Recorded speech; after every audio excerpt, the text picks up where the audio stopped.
demagogo Carlos Lacerda, homem de verbo forte, de grande comunicabilidade no rádio de então, dizia, e denunciava sobre o governo Getúlio Vargas que havia um mar de lama. Aliás, foi a partir de Carlos Lacerda que Getúlio teve que se suicidar para evitar de termos um golpe que 10 anos depois aconteceu naquele fatídico 1º de abril de 1964. A UDN se acabou, Carlos Lacerda, inclusive, foi perseguido pela própria ditadura que ele apoiou e, efetivamente, nós temos hoje um mar de lama. O mar de lama do lulismo do seu 3º mandato, vindo de um outro mar de lama do bolsonarismo, que representou a resposta à crítica, e completamente disparatada, a crise moral que refletiu na política nacional desse país. Pois, meus caros, nós precisamos dizer uma coisa, e curto e objetivo.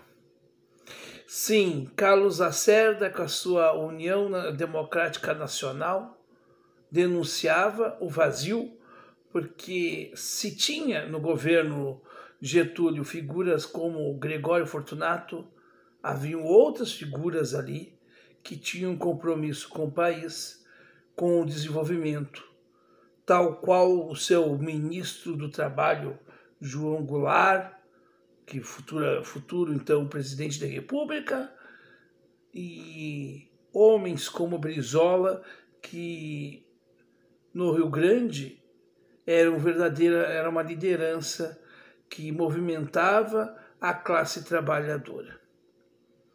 Pois as denúncias vazias da UDN mataram Getúlio Vargas.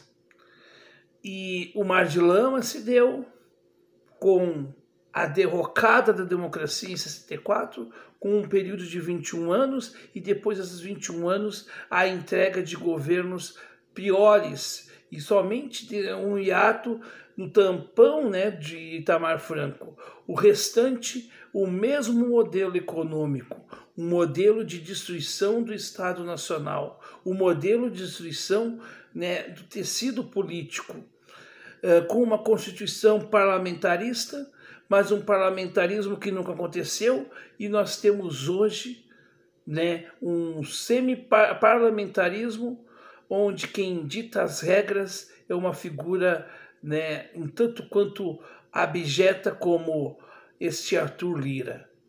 E aí o mar de lama do petismo está aí, como outrora teve o mar de lama do bolsonarismo. E talvez é tanta lama e tanta sujeira que uma sujeira pensa que limpa a outra. E no fundo, os mares de lama do bolsonarismo e do lulismo fazem com que a gente se destrua como nação. A verdade é que nesses últimos anos nós não tivemos nenhuma mudança real no que tange a economia do nosso país, a não ser o Plano Real, que realmente modificou, mas foi criado num hiato, um hiato de desenvolvimento que nós não voltamos a ter. Depois tivemos um desenvolvimento fictício no governo Lula, e no governo Bolsonaro nós não crescemos, pelo contrário.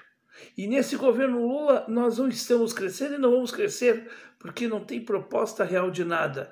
Lula hoje é um turista que quer viajar, inclusive, com um avião novo em folha, mesmo que o seu avião possa levá-lo aonde quer que seja com segurança. E, bom, para Lula é melhor ter um avião novo do que ter, por exemplo, investimento na educação ou na saúde. E ele se diz o pai dos pobres. Portanto, nós temos aí o mar de lama do bolsolulismo, um mar de lama onde, né, a gente percebe a destruição do tecido social, a destruição do tecido político, econômico. E, no fundo, por debaixo do bolsonarismo, arrancando as raízes, indo lá embaixo, lá embaixo, nós temos uma crise de fundo moral, onde os nossos conceitos se perderam, onde os nossos conceitos não são verdadeiros. Nós temos uma sociedade que se diz religiosa, mas é uma religião que serve só como verniz social. Nós temos uma parte da sociedade que se diz politizada, mas sua política é aquela de passar pano para um e para outro, e simplesmente é uma política que não transforma nada. Aceita o status quo e ainda diz que é melhor isso do que outras coisas piores.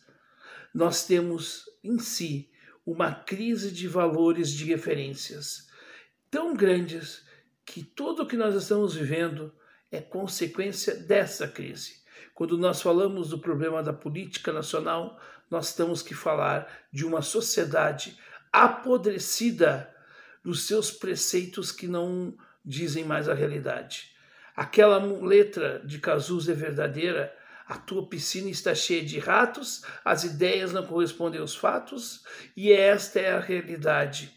O Brasil de hoje é um Brasil adoentado, e um país adoentado precisa buscar soluções, e o doente só vai resolver o seu problema de saúde quando ele fizer um tratamento real que ataque a causa da sua doença. Caso contrário, ele vai ter a causa da morte acentuada. Não existe autocrítica nem para o bolsonarismo, muito menos para o lulopetismo.